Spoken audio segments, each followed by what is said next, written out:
ఆంధ్ర క్రైస్తవ కీర్తనలు అనేక దశాబ్దాల తరబడి అఖిలాంధ్ర క్రైస్తవ లోకాన్ని ఆశీర్వదిస్తూ భక్తి మార్గంలో పరుగులు తీయిస్తున్న అద్భుత వేదాంత ప్రబోధ రత్నాలు. క్రైస్తవ విశ్వాసానికి, భక్తికి, సిద్ధాంతానికి దిక్సూచి లాంటి గీతాలు. పురుషోత్తమ చౌదరి, బేతాళ జాన్, రావూరి రంగయ్య మొదలైన పరమభక్తుల అనుభవాల నుండి జాలువారిన ఆణిముత్యాలు. లోగడెందరో గాయకులు ఆ గీతాలను గానం చేసి మీకు అందించారు. ఆనాటి భక్తుల ఆంధ్ర భాషా ప్రావీణ్యాన్ని, వారి భక్తి విశ్వాసాలను పుణికి పుచ్చుకున్న ఈ తరం ప్రవక్త అద్దంకి రంజిత్ ఓఫిర్ గారు తెలుగు నుడికారపు ఇంపు సొంపులను ఏమాత్రమూ తరిగిపోనివ్వకుండా ఆ గీతాలలోని పరిమళాన్ని, అభిషేకాన్ని మరోసారి ఆవిష్కరిస్తూ గానం చేసిన MP3 CD ఓఫిర్ గారి 54వ జన్మదిన వేడుకల్లో విడుదల చేయబడి ఇప్పుడు మీకు అందుబాటులో ఉంది.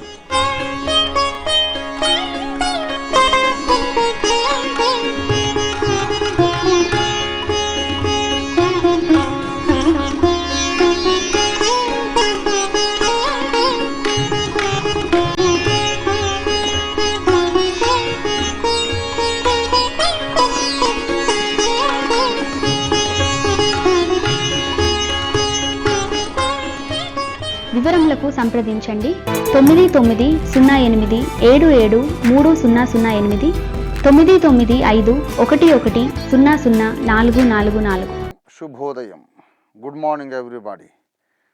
సత్యాన్వేషణ కోసం, సత్య సంస్థాపన కొరకు, సత్య ప్రత్యక్షం కొరకు ఆశగా ఎదురు చూస్తున్నటువంటి దైవాభిమానులందరికీ, నా సహ విద్యార్థులందరికీ మరోసారి మనందరి రక్షకుడైన, జగద్రక్షకుడైన యేసుక్రీస్తు నాథుని పుణ్యనామంలో శుభాభివందనాలు, శుభాకాంక్షలు తెలియజేస్తూ మీకు ఆహ్వానం పలుకుతున్నాను. రండి ప్రియ మిత్రులారా, దేవుని సత్యాన్ని నేర్చుకోవడానికి సత్యవేద గ్రంథమైన బైబిల్ గ్రంథములో నుండి యోహాను సువార్త 11వ అధ్యాయము 25వ వచనములో జగద్రక్షకుని మాటలు, యేసునాథుని మాటలు మనం చదువుదాం. యోహాను 11:25వ వచనం.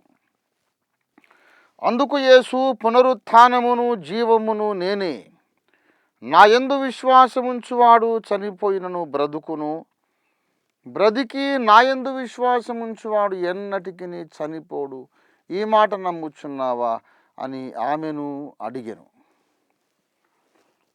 ప్రియులారా, చదవబడినటువంటి లేఖన భాగమును మీలో చాలామంది ఇంతకు ముందు కూడా విని ఉండవచ్చును. కానీ మరోసారి మన దృష్టి ఈ వచనం మీద లగ్నము చేసి కొంచెము ధ్యానము చేద్దాం. ప్రియులారా, యేసు ప్రభువు వారు ఇదే యోహాను సువార్తలో పలికినటువంటి అనేక మాటలు మనం గమనిస్తే, మనుషులకు సుపరిచితమైన, చిరపరిచితమైన విషయాలను, అంశములను, సంఘటనలను, సంగతులను పోల్చి చెబుతూ తను గూర్చి తాను ఒక నూతన సత్యాన్ని ఆయన బయలుపరుచుకుంటూ ఉన్నాడు. అసలు ఉపమాన శాస్త్రం అంటేనే అది. మనకు తెలిసిన సంగతులతో పోల్చి మనకు తెలియని సంగతులను మనకు పరిచయం చేయడం, మనకు తెలియని సంగతులు, మనము చూడని సంగతులు, మనం చూడడానికి అవకాశమే లేని సంగతులు, మనకు అగోచరమైన సంగతులు మనకు అర్థం కావాలంటే, మనకు తెలిసిన ప్రపంచంలో మనకు బాగా చిరపరిచితమైన విషయాలతో పోల్చి చెప్పినప్పుడు, ఓహో అది కూడా ఇలాంటిదన్నమాట అనే ఒక కాన్సెప్ట్ మనకు వస్తుంది, ఒక మనోభావన మనకు వస్తుంది. అందుచేత యేసు ప్రభువు వారు అనేకమైన సుపరిచిత విషయాలను, మనకు బాగా తెలిసినటువంటి సంగతులను, సంఘటనలను పోల్చి తాను ఇటువంటి వాడను అని ఆ కాలపు ప్రజలకు, సర్వ ప్రపంచ ప్రజలకు తెలియపరుచుకుంటున్నాడు. ఉదాహరణకు ఆయన చెప్పాడు, జీవాహారమును నేనే అన్నాడు. యోహాను సువార్తలోనే 6వ అధ్యాయంలో 47వ వచనం, జీవాహారము నేనే అన్నాడు. అంటే తను తాను ఆహారముతో పోల్చుకున్నాడు. ఆ పాయింట్ మీద ఇంతకుముందే నేను మీతో ఒక సత్యాన్ని పంచుకున్నాను. అదేమిటంటే, అన్నం పరబ్రహ్మ స్వరూపం అని మన వేదాలు చెబుతున్నాయి. అన్నం వై ప్రజాపతి, అన్నము నేను అన్నవాడే ప్రజాపతి, అన్నము తానై ఉన్నవాడే ప్రజాపతి. అందుచేత యేసు ప్రభువారు నేనే అన్నమును అని చెప్పడం ద్వారా వేదములలో చెప్పబడిన ప్రజాపతిని నేనే అని తెలియపరుచుకుంటున్నాడు అనే విషయాన్ని ఇంతకుముందు మీకు చెప్పాను. ఇప్పుడు ఆ విషయం కాదు, ఇంకో కోణములో, ఇంకొక ప్రత్యేకమైన యాంగిల్లో ఈ విషయాన్ని మనం ఇప్పుడు మధిస్తూ ఉన్నాము. జీవాహారమును నేనే, ఆహారమును నేనే అని తన్ను తాను ఆహారంతో పోల్చుకుంటున్నాడు. అంటే దానికి అర్థం ఏంటి? ఆహారము ఎటువంటిదో నేను అటువంటి వాడను, ఆహారము మీకు ఎంత అవసరమో నేను అంత అవసరమైన వాడను అని అర్థం. ఆహారం అందరికీ కావాలి, నేను కూడా అందరికీ కావాలి. ఆహారము తినకపోతే ఎవరైనా చచ్చిపోతారు. పేదవాడైనా చచ్చిపోతాడు, మహారాజైనా చచ్చిపోతాడు, పండితుడైనా పామరుడైనా ఎవడైనా చచ్చిపోతాడు. అలాగే మహారాజైనా పామరుడైనా పేదవాడైనా మహాపండితుడైనా యేసు లేకపోతే నశించిపోతాడు అన్న మహావాస్తవాన్ని చెప్పడానికి నేను అన్నము లాంటి వాడను అన్నాడు. ఎప్పుడైతే ఆయన నేను ఆహారము వంటి వాడను అన్నాడో, ఆహారం అంటే ఏంటండి అని అడిగే అమాయకుడెవడు భూమండలం మీద ఉండడు. ఆహారం అంటే అందరికీ తెలిసిందే. ప్రతిరోజు మనం తీసుకునే ఆహారము అందరికీ బాగా చిరపరిచితం. నేను ఆహారమును అంటే వెంటనే అర్థమైపోతుంది, ఓహో ఆహారము లాంటి వాడన్నమాట. ఆహారం మనకు బాగా తెలిసిన విషయం. అలాగే ఇదే యోహాను సువార్త 14వ అధ్యాయం 6వ వచనములో నేను మార్గమును అన్నాడు. మార్గం అనగా అర్థం ఏమిటి అని ఎవరు అడగరు. మార్గం అంటే రోడ్డు, దారి, ఒక ఊరి నుండి ఒక ఊరికి వెళ్ళడానికి, ఒక అడవిలో గుండా పట్టణానికి వెళ్ళడానికి, ఒక చోటు నుండి ఇంకో స్థలానికి వెళ్ళడానికి ప్రత్యేకంగా నిర్ణయించబడినటువంటి అందరూ నడిచేటటువంటి దారి మార్గం. అలాంటి వాడిని నేను, మోక్షానికి చేర్చే మార్గమును నేను ఆయన చెబుతున్న మాటలవి. మార్గము నేనే అంటే వెంటనే అర్థమైపోతుంది, మార్గం బాగా తెలుసు. అన్నము నేనే అంటే అర్థమైపోయింది, అన్నము మనకు బాగా తెలుసు. యోహాను సువార్త 10వ అధ్యాయము 8వ వచనంలో గొర్రెలు పోవు ద్వారమును నేనే అన్నాడు. ద్వారం అనగా ఏమిటి అని ఎవ్వరు అడగరు. ద్వారం అంటే అందరికీ తెలుసు. ఒక ఇంట్లోకి వెళ్ళాలంటే ద్వారంలో గుండా వెళ్ళాలి, లేకపోతే కష్టం. గోడకు కన్నం వేసుకొని వెళ్ళాలి, అది ఇంటికి నష్టము. చూసేవాళ్ళు ఎవరైనా చూసిన వాళ్ళకి కూడా అది బాగుండదు, మన మీద గౌరవ దృష్టి రాదు. చాలా శ్రమతో కూడుకున్నటువంటి కష్టమైన పని. అందుచేత నేను ద్వారమును అన్నాడు. నాలో గుండానే మీరు దేవుని దొడ్డిలోకి రావాలి. నేను ద్వారమును. ద్వారం అనేది బాగా పరిచయమైన ఒక వస్తువు. నేను మార్గమును, అది అందరికీ పరిచితమే. నేను ఆహారమును, అది కూడా పరిచితమే. నేను కాపరిని అన్నాడు ఇక్కడ. నేను గొర్రెలకు మంచి కాపరిని. యోహాను సువార్త 10వ అధ్యాయం 11వ వచనం. కాపరి అంటే ఏమిటి అని ఎవరు అడగాల్సిన అవసరం లేదు. కాపరి అనగా అందరికీ తెలుసు.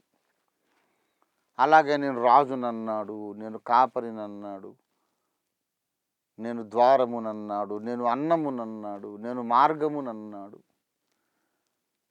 ఇవన్నీ చెబుతున్నప్పుడు తన్ను తాను దేనితో పోల్చుకున్నాడో ఆ వస్తువులు మనకు బాగా తెలిసిన విషయాలు, తెలిసిన వస్తువులు. మరి ఇక్కడ మన మూలవాక్యంలో యోహాను సువార్త 11వ అధ్యాయం 25వ వచనంలో పునరుత్థానమును నేనే అన్నాడు. He said I am the resurrection. అది చాలా పెద్ద మాట, బరువైన మాట, గంభీరమైన మాట, నిగూఢమైన మాట, అపరిచితమైన మాట. పునరుత్థానమును నేనే అన్నాడు. అది ఎలాగ అర్థం కావాలి, ఎలా అర్థమవుతుందని అనుకున్నాడు ఆయన. నేను మార్గమును అంటే మార్గం అందరికీ తెలుసు. నేను అన్నమును అంటే అన్నం అందరికీ తెలుసు. నేను పునరుత్థానమును అంటే పునరుత్థానం అందరికీ తెలుసా? ఆలోచించండి, మీరే చెప్పండి. పామరులకు, పండితులకు, సకల దేశాలలోని భక్త కోటికి, అన్వేషకులకు అందరికీ పునరుద్ధానం తెలుసా? తెలుసు అనే అర్థం. నేను వ్యవసాయకుడను అన్నాడు, నేను ద్రాక్షవల్లిని అన్నాడు. ఎన్నో పోలికలు తనకు తాను చెప్పుకున్నాడు ఆయన. తాను ఎవరై ఉన్నాడో, ఎలాంటి వాడై ఉన్నాడో మనకు తెలియజెప్పడానికి ఎన్నెన్నో విషయాలను తనకు ఉపమానములుగా ఆయన ఉపమించుకొని చెప్పుకున్నాడు. కానీ ఈ పునరుత్థానమును మళ్ళీ జీవమును నేనే అన్నాడు. జీవము అనగా సరిగ్గా నిర్వచనం మనం చెప్పలేకపోయినా ఒక మనిషిని చైతన్యవంతునిగా ఉంచడానికి కారణమైన ఒక శక్తి, చైతన్యమునకు ఆధారమైన శక్తిని కనీసం నిర్వచించుకోవచ్చు. ప్రాణము అనగా ఏమిటో సైంటిస్టులే చెప్పలేరు ఈనాడు. కానీ ఒక మనిషిలో ప్రాణం ఉన్నదా లేదా అనే సంగతి చెప్పేసేయచ్చు. ప్రాణం ఉన్నది అని చెప్తాం, లేకపోతే ప్రాణం లేదు అని చెప్తాం. ఏమిటి లేదో తర్వాత విషయం. కానీ ఏదో ఒకటి కనీస అవగాహనైనా జీవము అనే దాని గురించి మనకుంది. అది మొత్తం దాని గురించి అసలు ఏమీ తెలియదని కాదు, పూర్తిగా తెలియదు. కానీ కొంతలో కొంతైనా దాని లక్షణాలైనా మనకు తెలుసు. అది బ్రతికిస్తుంది, చైతన్యవంతులను చేస్తుంది. ఆ జీవమే లేనప్పుడు మనిషి శవం అయిపోతాడు. మనిషిని శవం అంటాం తప్ప మనిషి అనం. గనుక అలాంటి వాడను నేను, జీవమును అన్నాడు యేసుప్రభు వారు. మంచిది, అది అర్థమైంది. కానీ పునరుత్థానమును అని ఎందుకు అన్నాడు? అది ఎవరికి అర్థం అవుతుంది, ఎలా అర్థం కావాలనుకున్నాడు ఆయన? ఈ విషయాలన్నిటినీ మనం ఆలోచించి చూస్తే ఈ కామన్ జస్టిస్ అనేది ఉండాలి. అన్ని అంశాలకు సమాన న్యాయం అనేది ఉండి తీరాలి. గనుక ఆ మహాబోధకుడు, ఆ పరమజ్ఞాని, పరమబోధకుడు, శ్రేష్ఠ బోధకుడు అన్ని అంశములకు ఒక న్యాయము పాటించి తీరుతాడు. గనుక పునరుత్థానము కూడా చిరపరిచితమైనది అనే సంగతిని మనం ఇక్కడ గ్రహించగలుగుతున్నాము. ప్రియ మిత్రులారా, దాదాపుగా అన్ని మతాలలో పునర్జన్మను గూర్చిన నమ్మిక ఉంది. బైబిల్ ఖచ్చితంగా చెబుతుంది పునర్జన్మ లేదు, పునరుత్థానమే సత్యము అని. హెబ్రీ పత్రిక 9వ అధ్యాయము 27వ వచనములో మనుషులు ఒక్కసారే మృతి పొందవలెనని నియమించబడెను, ఆ తరువాత తీర్పు జరుగును. మనుషులకు దేవుడు నియమించాడు ఒకే ఒక్క మరణం. తల్లి గర్భము నుండి ఒకసారి పుడతాం, తర్వాత శారీరకంగా, దైహికంగా ఒకసారి చచ్చిపోతాం. That's all. మళ్ళీ పుట్టడం, మళ్ళీ చావడం అంటూ ఉండదు. ప్రియులారా, మనిషి తాను చేసే కర్మను బట్టి, ఉత్తమ కర్మ చేస్తేనేమో ఉత్తమ గతులు పొందుతాడు, నీచ కర్మ చేస్తే చీమ, దోమ, నల్లి, బల్లి, కుక్క, నక్క, పంది ఇలాంటి నీచ జన్మలు ఎత్తుతాడు అని మన వాళ్ళ నమ్మిక. వారు అలా నమ్మవచ్చు, చెప్పుకోవచ్చు, నేను అభ్యంతరం చెప్పడం లేదు. అలా నమ్ముకొని ప్రచారం చేసుకునే హక్కు వారికి ఉన్నది. దాని మీద ఒక సందేహం లేవనెత్తే హక్కు నాకు ఉంది. ప్రియులారా, పాపకర్మలు చేసిన వాళ్ళందరూ క్రిమికీటకాలై నీచమైన జీవులై పుడతారు అనేది వాస్తవమైతే మానవ జనాభా రాను రాను తక్కువైపోవాలి. పాపం పెరిగిపోతుంది కదా, పాపులు ఎక్కువైపోతున్నారుగా కలియుగాంతంలో. గనుక మనుషులందరూ కూడా తర్వాయి జన్మల్లో కుక్కలై, నక్కలై, పందులై, నల్లులు, బల్లులు, పిల్లులై పుట్టాలి. మానవ జనాభా తక్కువైపోయి దోమల జనాభా, చీమల జనాభా, జంతువుల జనాభా ఎక్కువ కావాలి. కానీ విచిత్రం ఏమిటంటే మానవ జనాభా కూడా భయంకరంగా పెరిగిపోతుంది. అటు క్రిమికీటకాల జనాభా కూడా పెరిగిపోతుంది. కొత్త ఆత్మలు ఎక్కడి నుంచి వస్తున్నాయో మరి. ఇదొక ఎడతెగని మీమాంస. దాదాపుగా ప్రాచీన కాలపు మతములన్నీ కూడా పునర్జన్మను నమ్మినవి బైబిల్ ఖండించింది. పునర్జన్మ లేదు లేదు లేదు, ముమ్మాటికి లేదు, 33 కోట్ల మాటలకి లేదు. ఉన్నదల్లా పునరుత్థానమే. బైబిల్ చెప్పింది ఆ మాట. దానియేలు గ్రంథము 12వ అధ్యాయం 2వ వచనంలో, సమాధుల్లో నిద్రించు వారు అనేకులు మేల్కొందురు, కొందరు జీవ పునరుద్ధానానికి, కొందరేమో నిత్యముగా హేయులగుటకు, నిందపాలగుటకు కొంతమంది మేల్కొంటారు. అదేవిధంగా ఇదే యోహాను సువార్త 5వ అధ్యాయము 28-29 వచనాల్లో, దీనికి ఆశ్చర్యపడకుడి, ఒక కాలము వచ్చుచున్నది, ఆ కాలమున సమాధుల్లో ఉన్నవారందరూ ఆయన శబ్దము విని మేలు చేసిన వారు జీవ పునరుత్థానమునకును, కీడు చేసిన వారు తీర్పు పునరుత్థానమునకును బయటికి వచ్చెదరు. బైబిల్ పునరుత్థానమును గురించి మాట్లాడుతోంది. చచ్చిపోయిన వాడు వేరే తల్లి గర్భమున, వేరే యోని ద్వారా ఇంకొక శరీరమును ధరించుకుంటాడు. ఈ శరీరంతో ఇక వాడికి పని తీరిపోయింది, ఇది ఎప్పటికీ పనికి రాదు అని దాన్ని దహనము చేసి పంచభూతాల్లో కలిపేయడం అలవాటు చేసుకున్నారు మన వాళ్ళు. క్రైస్తవులు మాత్రం పాతి పెడతారు, ఏదో నిధిని పాతి పెట్టినట్లు. భూగర్భములో భూమిని తవ్వి లోపల అట్టడుగున దాన్ని చక్కగా భద్రంగా దాచిపెడతారు, రేపు మనకు మళ్ళీ పనికొస్తుంది ఈ శరీరం అని. బైబిల్ చెప్పేది ఏమిటంటే, మానవుడి యొక్క జీవాత్మ మరణ సమయములో ఈ శరీరాన్ని వదిలేసి వెళ్ళిపోయి కొత్త శరీరము ధరించుకోదు, మళ్ళీ వస్తుంది, ఈ శరీరాన్ని మళ్ళీ ధరించుకుంటుంది.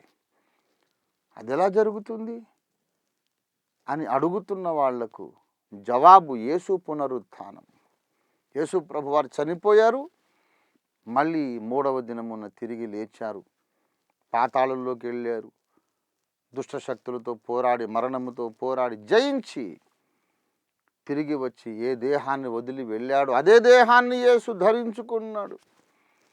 యేసు లేచాడు, అది మనము కూడా లేస్తాము అని నిరూపిస్తుంది. అందరూ సమాధుల్లో నుండి బయటకు వస్తారు, మంచివారు, చెడ్డవారు, నీతిమంతులు, అనీతిమంతులు, భక్తులు, భక్తిహీనులు, ఆస్తికులు, నాస్తికులు, అందరూ లేస్తారు. ఇది తప్పకుండా జరిగి తీరబోతున్న విషయం. అయితే మనవాళ్ళు ఒక దగ్గర పప్పులో కాలేశారు. పునరుత్థానము అనేది వారు ప్రకృతిలో చూడడం మిస్ అయిపోయారన్నమాట. యేసుప్రభు వారు ఏం చెబుతున్నారు? యోహాను 11:25 అంటే, మార్గము, ఆహారము, కాపరి, గొర్రెల దొడ్డి, ద్వారము ఇత్యాది విషయములన్నీ మీకు ఎంత పరిచితమో పునరుత్థానము కూడా మీకు అంత బాగా తెలుసు. ప్రకృతిని గమనించండి. రోమా 1:20 చెప్పాడు, సృష్టింపబడిన వస్తువులను ఆలోచించుట వలన దేవుని నిత్యశక్తి, ఆయన దేవత్వము మనకు తేటపడుచున్నవి. ప్రకృతిని చూడండి, ప్రకృతిలో నిరంతరము జరుగుతున్నది పునరుత్థానము గదా అంటూ ఉన్నాడు. యోహాను సువార్త 12వ అధ్యాయము, యోహాను సువార్త 12వ అధ్యాయము 24వ వచనం చదువుతున్నాను, చిత్తగించండి. గోధుమ గింజ భూమిలో పడి చావకుండిన ఎడల అది ఒంటిగానే ఉండును, అది చచ్చిన ఎడల విస్తారముగా ఫలించును. దేవుడు ఇక్కడ చెబుతున్నాడు, ప్రతి విత్తనాన్ని నీవు నేలలో మట్టిలో విత్తినప్పుడు ఆ గింజ చచ్చిపోతుంది, తర్వాత దేవుడు దానికి కొత్త శరీరమునిస్తాడు. ఒక గింజ చచ్చిపోతుంది, కొన్ని వందల గింజలుగా మొలకెత్తుతుంది. అలాగే పునరుద్ధానము ద్వారా చచ్చిపోయిన శరీరానికి విలువ కలపబడుతుంది, అభివృద్ధిలోకి వస్తుంది, విలువ ఎక్కువైపోతుందని మొదటి కొరింథీ పత్రిక 15వ అధ్యాయము 42వ వచనం నుండి క్రిందికున్న భాగంలో చెబుతున్నాడు.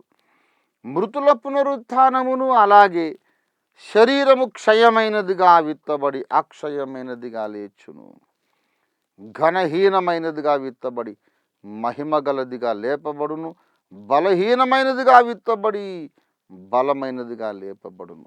గోధుమ గింజ చచ్చిపోతుంది. గోధుమ గింజ కానీ, మామిడి పిక్క కానీ, చింతగింజలు కానీ, చిక్కుడు గింజ కానీ, కాకర విత్తనం కానీ, ఏ విత్తనమైనా కానీ నేలలో విత్తబడుతుంది, అది చచ్చిపోతుంది, కుళ్ళిపోతుంది. కుళ్ళిపోయినాక దాంట్లో నుండి కొత్త జీవం మొలకెత్తుతుంది, కొత్త శరీరాలు వచ్చేస్తాయి. విత్తబడింది ఒకటి, వచ్చేవి మాత్రం కొన్ని వేలు, అధిక సంఖ్యలో, అధిక పరిమాణములో వచ్చేస్తుంది. అలాగే శరీరము చచ్చిపోయాక పునరుత్థానము చెందుతుంది.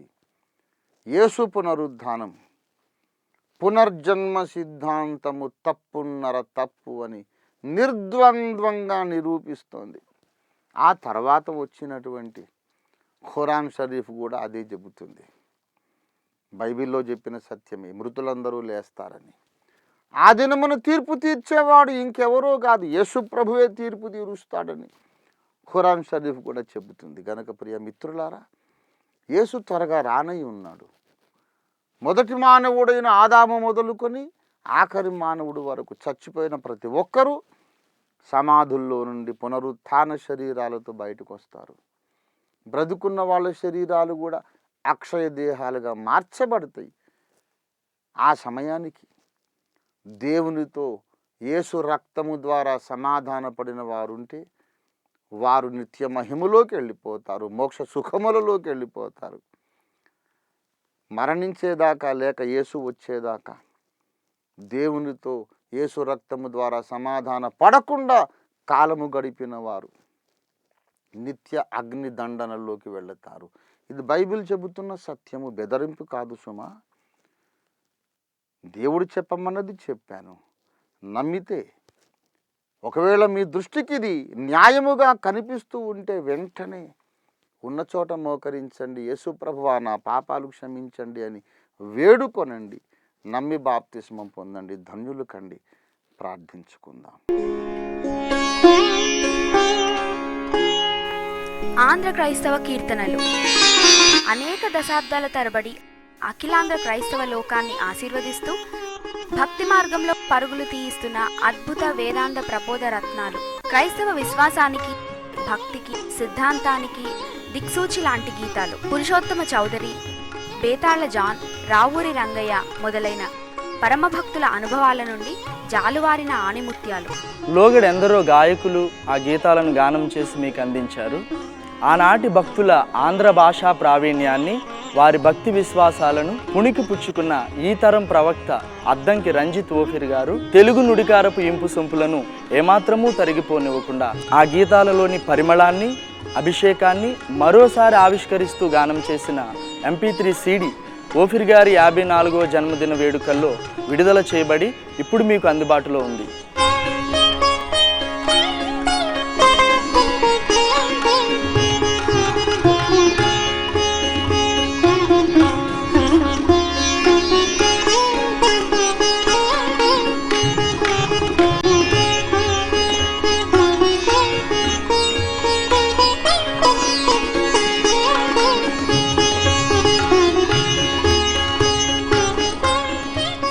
వివరములకు సంప్రదించండి 9908773008 9955110044.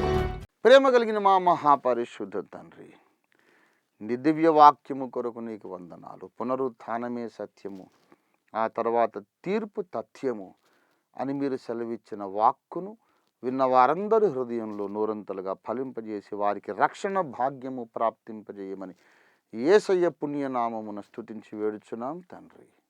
ఆమేన్. God bless you.